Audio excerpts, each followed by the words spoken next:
Τρομπάριζε ρε. Δεν τρομπάρω, μα μικρό είναι. Όχι ρε, είναι λέσο σου, και σφυρίτα.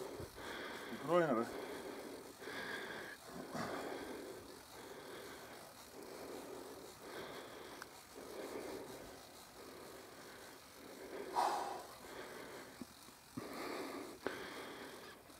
Μη κουράζεις τώρα και στα σκαλώσει, τελείων.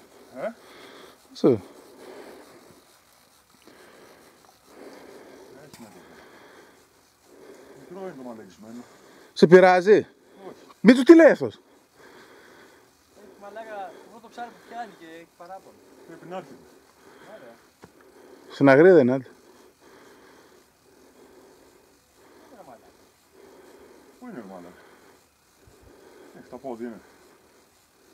Το βλέπεις. Όχι ρε μαλάκα. Δεν γέλει. Α, να την. Στην αγριδούλα. Περίμενε. Δεν περιμένω. Φέρτε την εκεί μέσα, φέρτε την στα τέτοια. Ωραία πουτάνα, πιάσεις και την πετονιά τώρα. Για συσταγγίσεις ο βράσχο μαλάκα. Δώσε λίγα πόσκα. Έλα. Ωραία πούστη.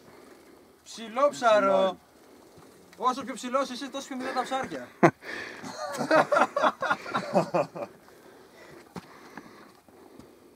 Με γιάψε, δεν είναι. Κάτι είναι κι αυτό. Που μαλάκα στο ψηλό φαίνεται ότι είναι 100 γραμμάρια το ψάρι. 100 γραμμάρια. Τράβα τώρα βίντεο ρε πούστη, τράβα. Τι να τραβήξουμε, το μισό κιλό. Μισό κιλό, δεν πειράζει, καλό είναι. Πω. Είδα τον από παιδιά. Αφού είπα εγώ. Εννοείται ότι το άλλο